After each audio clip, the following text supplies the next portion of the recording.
Welcome to the Radical Responsibility Revolution podcast. This is where we are transforming lives, inspiring you to reclaim your health, your wealth, and the power of your mind. Here we share actionable insights, inviting you to turn inwards and design your life of purpose and abundance. Welcome back to another episode of Radical Responsibility Revolution. And this conversation, I already know, is going to be a little off the map, which is usually where the best conversations live. I'm talking with Jenny Treurnich.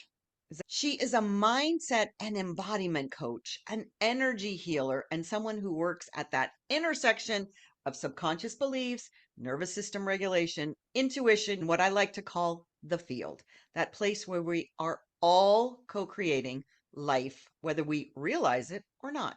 She helps spiritual women bring their human self, their divine self, and their nervous system into coherence so they can actually live the life they say they want instead of just thinking about it or trying to force it into existence. I love this conversation because I say all the time, you don't create from strategy, you create from frequency. So today we're going to talk about embodiment and a few things we didn't even plan on talking about. So I'm so excited, Jenny, to have this conversation with you because you are a woman after my own heart. And it is so beautiful when we bring this into conversation so that women can see all the different ways that this shows up in the world. So thank you very much for coming today. Thank you for having You're me here. welcome. And Yeah. yeah, I The feel very, very aligned with you and your message and yeah. kindred spirit. Yeah. So let's start with that, put it into lay language. What is our nervous system and why is it important that it not be dysregulated? Yeah, great question. Like you said, that term is getting bandied around a lot at the moment. And our nervous system is one of the main systems in our body. Like we have our blood system and our bones and etc. And it's basically where our senses, our feelings, how we're feeling in our body and whether we're feeling relaxed or stressed or under pressure or weird things in between that we often not even aware of. We just know we feel off. So nervous system regulation is a lot of being present with what's happening in the body, becoming aware of our bodies and not just living in our heads. Like a Mhm. lot of us are running around like a head on a stick virtually because there's so much going on.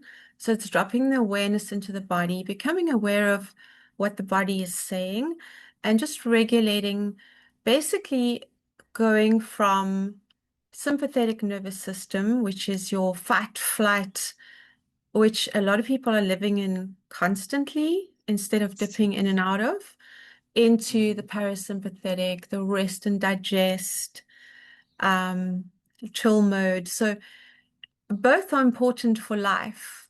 And the idea is to have a flexible nervous system where we can dip in and out of different states as required in our daily lives. Mhm. So when you suddenly need to do something urgent or pressured, or you crossing a busy street, you need to be in that more awake, ready for Mhm. things, but not to live there constantly. That was never the intention. That's exhausting. And it causes a lot of low-level stress and background stress. So a lot of the regulation techniques are dropping from that back into rest and digest. Like feeling that relief and that that out Yeah. breath, that what used to be the normal, um, dropping back into that through specific practices to regulate, to a lot of it is also our vagus nerve and regulating that so that we're breathing deeper, we're more aware of our bodies. I'm kind of saying a whole lot of things at once, dropping in little Yeah. pieces, but essentially that's what it is. And a lot of it is, it can sound complicated, like nervous system regulation. It's Right. literally getting into rest and digest, dropping into the Right. body. A lot of it is as simple as breath. Yes. Yeah. We're too Okay. busy. We're too busy not to do it. And then we combine this nervous system regulation with the whole idea of manifestation. So let's talk about manifestation and alignment of what that means in this idea of regulating your nervous system, because you cannot manifest from force. It's No. impossible. So talk about that and how you share this guidance with your clients about manifestation and alignment in conjunction with nervous Sure. system. I love that you're saying what I say, so we're very aligned.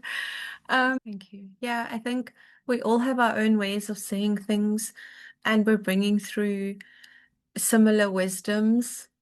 And as with anything, if it resonates with you and your own beacon of truth inside you, to use that as a guide, because the time of gurus is over. Like Oh, each yes. of you is your own guru.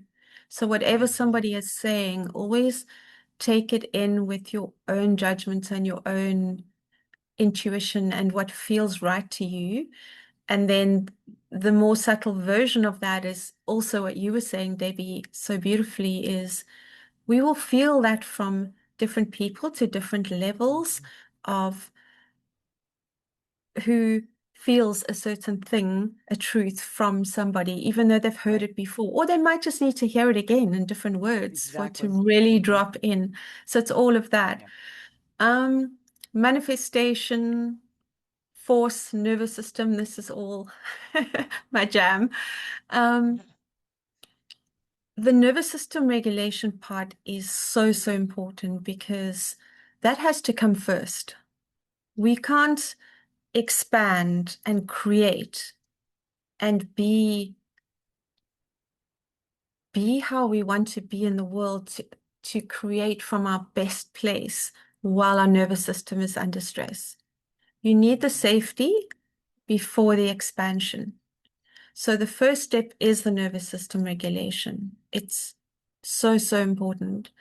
And then from there, I teach a series of steps. The next one would be alignment, which is basically reconnecting to your own inner wisdom. Because when we are in that sense of stress and our nervous system is not regulated, we can't even hear.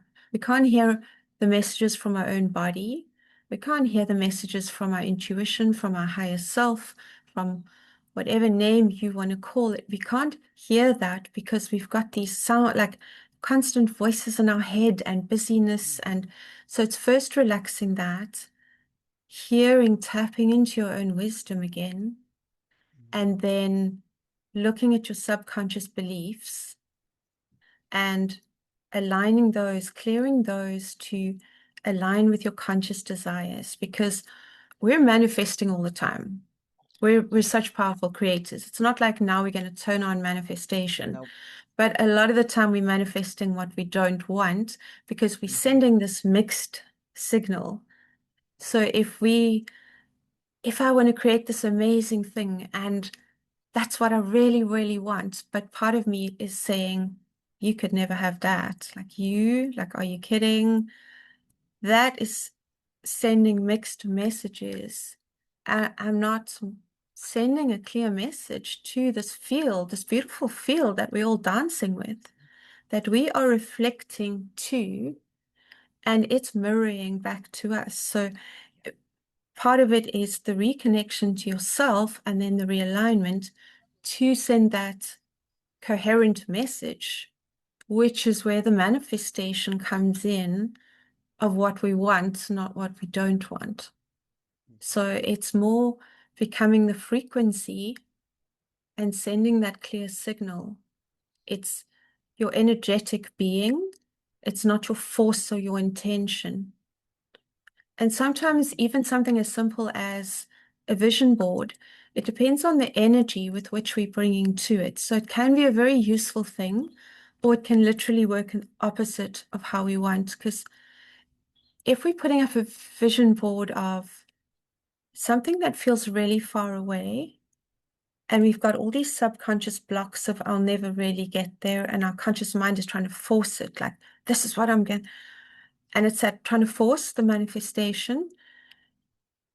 We're actually putting a gap between ourselves and that thing because the subconscious and our bodies and our this unregulated state is it's over there. It's something in the future over there that's trying to be forced towards. So that's creating a space and effectively pushing that thing further away rather than the regulation, the alignment, and then the energetic presence that you're sending out with that coherent signal. Yeah. I Yeah, dancing in the field is really the resonance, the frequency of creating those things that we desire in our life because it isn't about getting stuff. I just want you to connect that in a different way for people so they can see what does that exactly mean? yeah, I love that. I just going back to what you were saying about the term nervous system regulation, I agree. It sounds like a big term from the scientific world or the biological world. Um, to put it in a simpler term, you could just say like calming the body. Mhm. Like Right. I'm calming the body. And it's Hmm. also creating safety in the body. Yeah. I So talk always, about that, but yeah. I want to So, stop you there because safety is so important that I think that people don't really realize that they don't feel safe. yeah, So how it's say to somebody, how do you know if you don't feel safe when people think they do feel safe, but they're like this? stressed out all the time. It's that underlying low level anxiety. Um, Hmm. and especially now there's a lot going on. So it's Oh yeah. how do we still remain aware of some of the things going on, but not put our focus on that because then we are going to get into that loop. It's going to feed that stress. A lot of it comes to where do you put your attention and your awareness, which I think is more important than ever, is focusing on what you want, not what you don't want, Hmm. and then Hmm. creating the safety, even a deep breath, a conscious Hmm. breath. Like part of recognizing if we are feeling safe or not is becoming more aware of what our body is telling us. Because we've actually been conditioned and taught to not listen to our bodies. Oh, no, that'll be okay. Oh, that's fine. Not a big deal. No, it's important. It's important to feel what you feel Yeah. and to listen to what your body is telling you.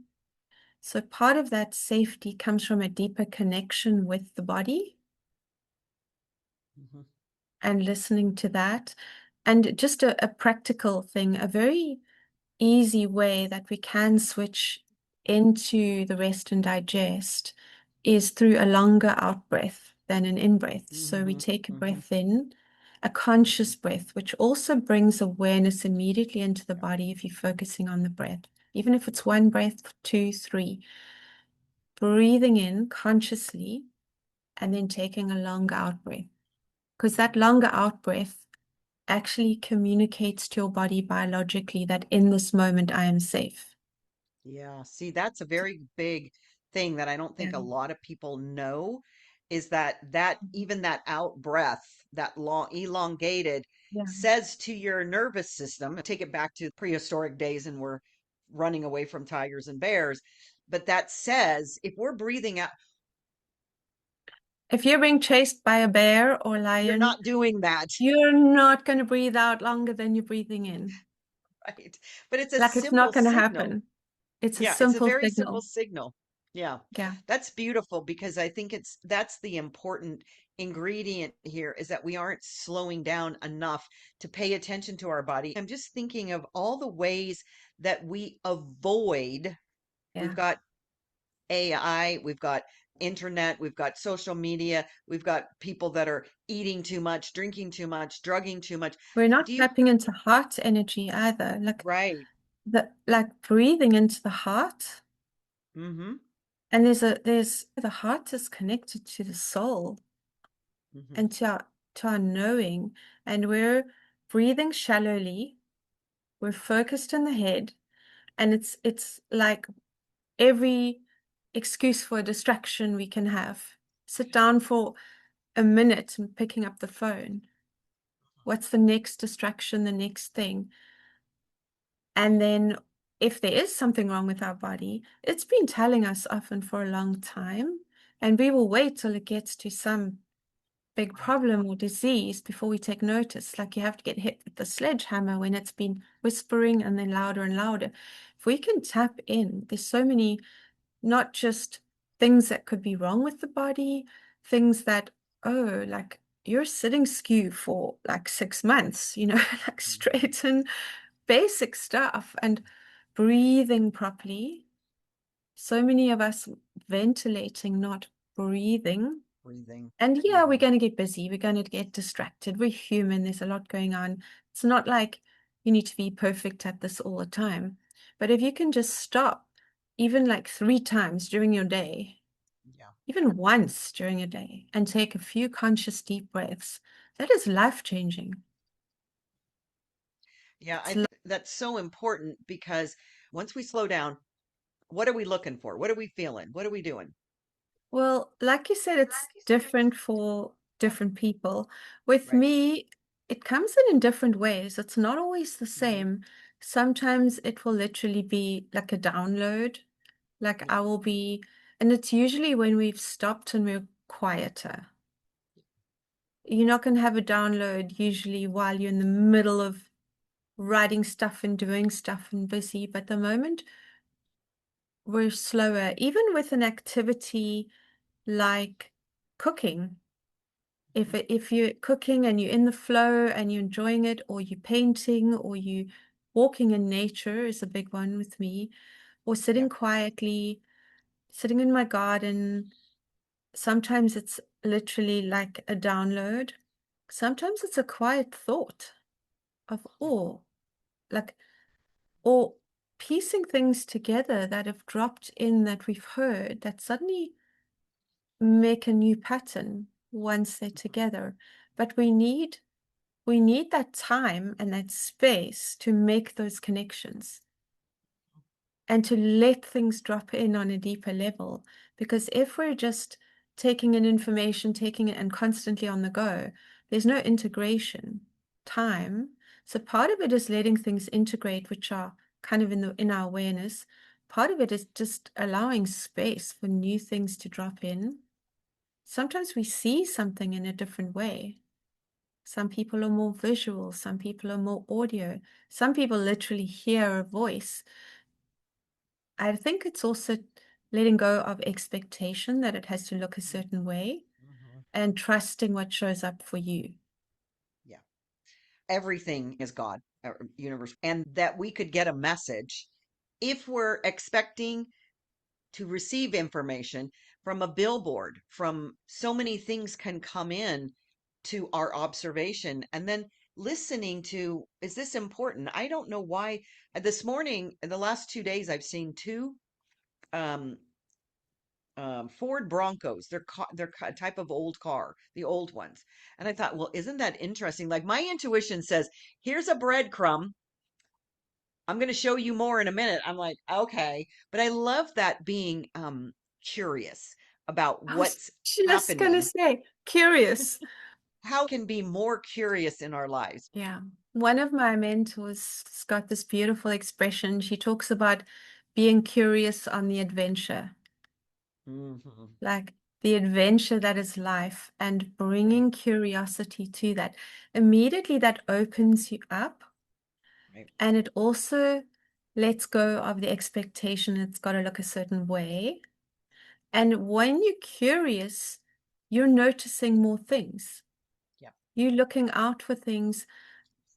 There's beautiful synchronicities that happen, and sometimes we miss them because we're on this go, go, go. So being curious on the adventure is so, so beautiful. yeah, And it's also brings a playfulness and a yeah. spaciousness that gives space for things to arrive in, Mhm. create space four things to drop in, whether it's an awareness, whether it's a physical thing, whether it's somebody coming with unexpected help, or it's just a new brilliant idea. But it's that spaciousness, that curiosity opens up, and playfulness is part of that. I love the idea of playfulness. Expand on that a little bit. I think there's two levels that I'd like to address. So Yeah.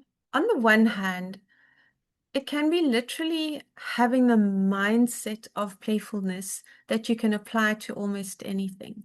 So it's an intention, it's a way of being in the world. And I'm not suggesting all the time, but I think we take things so deathly seriously, which Mm. immediately puts a stress into it.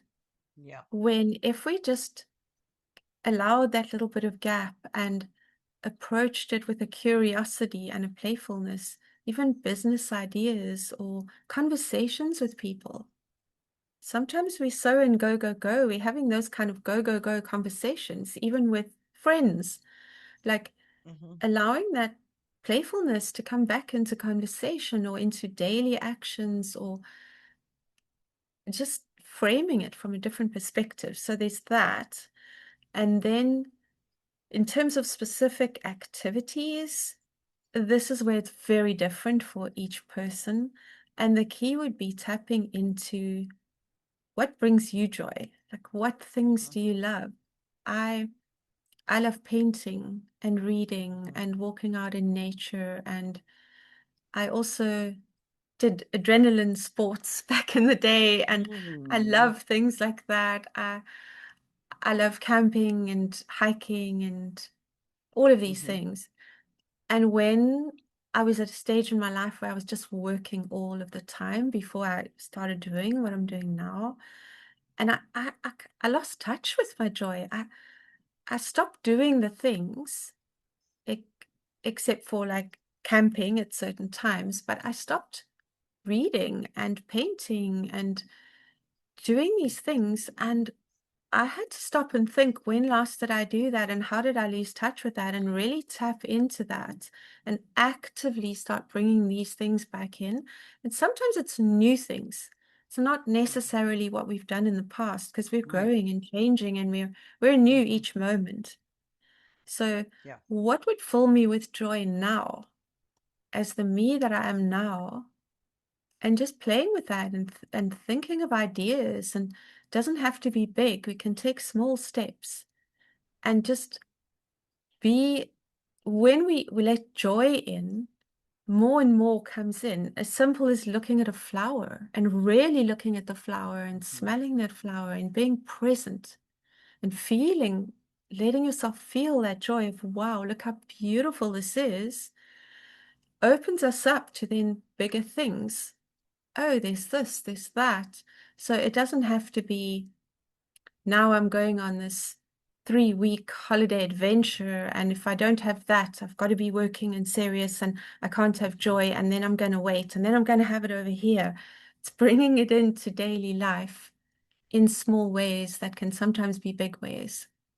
Talk about from your energy background, how does someone drop into that energy? Sure, that's a great question. And yeah, it's the very simple answer, and then I'm going to circle around it, is it's literally a decision, Mhm. because we tend to overcomplicate things Very much and so. think that now I've got to, and meditation is beautiful. I love meditation, but it's also not like, now I have to do this, and then I have to do that, and then I have to meditate for this long and do these. If that's working for you and it's part of your daily routine and it works for you and it's supporting you, fantastic. If it's feeling like another to-do list and it's putting pressure, look at that, adjust, see what works and in the flow. But it's literally, instead of I should, I should, I should, if we throw out the shoulds, a decision of, I choose to be like this, and I choose to put my attention and my focus on what I want to put it on and to see things in a certain light. And it's not, we can always be there. It's also not about bypassing. If we're having a bad day, we're having a bad day or a bad moment. And if we're feeling sad, we're feeling sad. That is really important to honor that, just as an aside. I don't want to be misheard, is honor what's there and feel your feelings. So we can't be, the idea is not now I'm going to be on this love and light and joy constantly, and that's my life. We're humans and we're here to honor it all and to have the full experience and to honor how we are feeling in the moment. So if we're feeling angry, that anger is there to tell us something. Feel it, process it. It's when we stay in that state that it can harm our bodies. But feeling the emotions, allowing ourselves to have a bad day to process things, and then moving through that and out of it, and choosing where we put our focus. So that the energetics of it, it's both simple, can be easy, and can be difficult.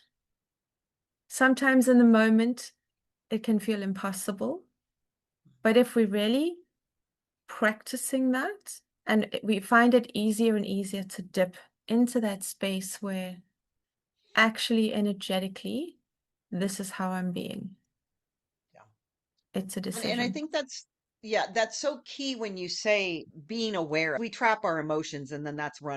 Yeah. Yeah.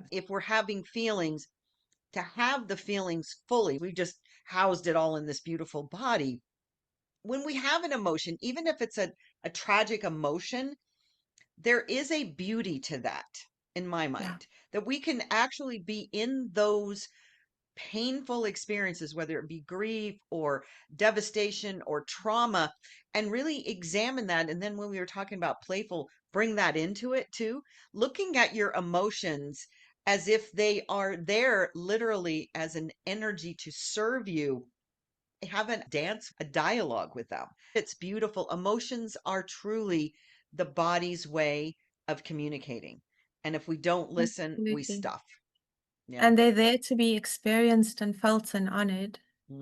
They got a wisdom, the body has a wisdom of its own. And I think in certainly since industrial times and probably longer, the tendency has been, no, you're not allowed to feel that. Or we feel shame, or we guilt ourselves because we're feeling down. And then we get stuck in a loop.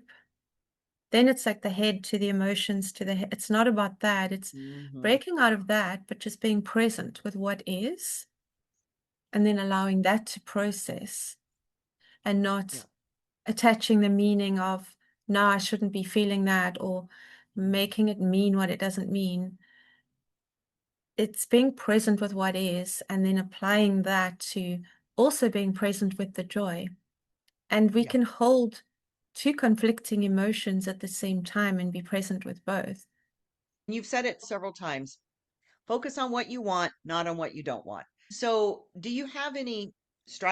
Well, the first thing is really noticing, which can be hard because it's our own pattern. The famous saying, you can't read the label from inside the jar. So sometimes we actually need help and someone else to point it out for us and bring it into the light. Sometimes people are mirrors that kind of show us if the same thing is happening over and over, and especially if the same kind of thing is happening with multiple people in different situations, it might be time to pause and go, how am I contributing towards this thing? What behaviors are leading up to this? And I'm not talking about hectic abuse or things like that coming at you. I'm not saying to tone that on yourself, but normal daily interactions that are non-ideal, that are triggering us. Like, what is it within me that is bringing this up in the other person? So a technique can first be to just create some distance, like a pause. so that it's not immediately reacting to, we Yeah. want to get to response, not react. So if something keeps triggering you, is to first just take a breath. Like if you need okay, I'm going to first do this, then this, then this, is like literally pause, take a breath, and take a moment to process. Because even that's a pattern interrupt. If we've been constantly just reacting to the same thing, pattern interrupt, that's a change, that's something new for the body to process, and then to just notice. So even if you spend a week just doing that and noticing without trying to change it and force it, as you're putting awareness on that pattern, it automatically starts to shift because you're shining a light on something that was an automatic thing before. So literally pausing and breathing and starting to notice. Mhm. And then as you're observing, you're creating the space of being the observer with this thing. Your response starts to become different. Mhm. And as you respond differently, the other person often responds differently. So yeah, it's the stopping, it's the pattern interrupt, it's the noticing, and Mhm. then it subtly shifts rather than I'm going to force this thing to now Right. change. Right. Yeah. That's so interesting because as you're talking, I'm hearing this message that we are this instant gratification society world. What you're describing, even to take a week to observe, people are like, oh my gosh, that could take so long. But that's how we shift our behaviors. That's how we Mm. shift our beliefs. That's how we shift our feelings. So I really love that energy that you came very grounded with it. It's not something that's going to happen overnight. Yeah. And it's so beautiful when we give ourselves the space and the grace to make these beautiful adjustments in our life because we're not a different person. We're just adjusting the beauty Mm. and magnificence of who we are. And people might So, think a week is long to just observe, but you could have been doing yeah, this for 40 years. yes, exactly. Yeah. It's not about a quick hack that now I'm going to do this, this, No, this. Here's my no, 3-step process and ping. If we bring exactly. awareness Hmm. and we start to shift that automatically, what we're trying to go for here is transformation to clear Yes. that pattern so that it doesn't come back. Not now, every time this happens, I'm going to approach 1, 2, 3. Yeah. I want to talk about that from the perspective that this is a time when women start to shift and in their identity and their purposes. And so I want to know what you think that this stage of life opens the door to the deeper consciousness. I think it's two things, partly the stage of life Mhm. and partly just the whole energetic shift of the planet right now. Hmm. Hmm. And some people are coming in with this awareness now. Yeah. There's very young people Hmm. that are having these shifts, and we're up leveling consciousness on the Yeah. planet. We're in a time of huge change. So Hmm. I think there's that, just as a broader context. And then within that, there really is a noticeable shift in women midlife and older that is happening. And I think part of that is patriarchy starting to drop away and certain things coming to light and this real embodied knowing that's rising in women. And part of it is through earlier times in our lives, we've been the caregivers. We've often been raising the children. Like, women were kind of trained to put other people's needs first. And many women were brought up in the times when children should be seen and not heard, or you're being too loud, or you're too much, or all of those things are programmed within us, in men too, to some extent. But certainly the caregiving thing, the women putting all her energy into her children, and then they leave, and then maybe there's the empty nester period, and then it's like, who am I? Yeah. and what do I really want, and how do I reconnect with that, or how do I connect with the new me that I'm becoming? And I think just through that transition of the wisdom that comes through getting older and the life processes that we've been through and the life changes, like maybe you building up a career or you involved with your family and your children, or both in many cases, and then the transitions that come with that. It's a time of great self-reflection to look at what is meaningful to me now, and seeing some of the things that used to feel important are actually not really that important, and what is important to me, which is different for each person, but there's a lot of similarities and crossovers.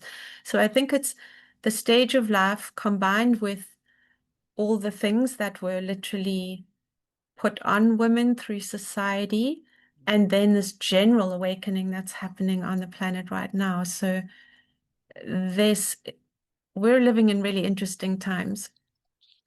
And we chose to come here at this time. I know. I'm so excited. I get excited about it. There's some days that I think, why am I on this planet? Yeah, Because they are yeah, going through right. some they are going through some stuff here. It is 2026, and I've been asking since the beginning of January. Drop down into your own intuition and feel what message is being called to be shared by you to this audience of women, men, and whoever happens to be listening about what wisdom you want to share for 2026, because we are on the precipice of something amazing. We are on the precipice of huge change, timeline shifts, and many different possibilities and things happening. Yeah. There's some really scary, dark stuff coming to light. It can be easy to get lost in despair, seeing some of that. What I said earlier is so, so important. It's not just words about what we put our attention on. Our attention has power, and what we put it on has Absolutely. power, and we're literally creating our reality by what we focus on. So if we're focusing on doomsday type things, that is what we could create, Yeah. versus this is where we're going. There's so many light beings here assisting. Mm. There's so many amazing beings incarnated right now. There's this huge, huge rise in consciousness, and together we can create what we are bringing in and what we are manifesting, what we're wanting to have if we focus there and put our attention there. Mhm. So Yeah. don't go down into that, all of that and that despair. Your focus is so important. Yeah. I love that we're ending on that note, because that truly is the essence. We have more Yeah. power We with have so much power. our frequency sitting in our living room, our bathroom, our bedroom than anything outside of us, with Yeah. physicality of any kind, whatever you want to call it. So if we get in that despair, then go into meditation and just visualize what the outcome is that you would like to see on this planet, which is, as you said, Yeah. it's focusing on what we desire. And that to me is the most Yeah. important thing you could have said. We're out of time today. So thank you so much, Jenny, for spending your time with us, and all of the information of how to get a hold of you, your websites, Yeah. your social media will be in I the have, show notes. and I have a gift which I think will be below Oh, the as gift, well. right. The gift is going to be on the show notes as well. Tell us a little bit about the Perfect. gift so people will know. Sure, it's the resonant reset. Find your resonant pattern and clear your number one energetic block in 60 seconds. And then there's also going deeper on each one. So Yeah. it's really practical, useful. It'll be linked below. Yeah. And yeah, just to add one last thing as well is breath, to Hmm. breathe. Yeah. Yeah. Absolutely. And thank you Yeah. for your As I time. said, I'd love to have you back. So thank you.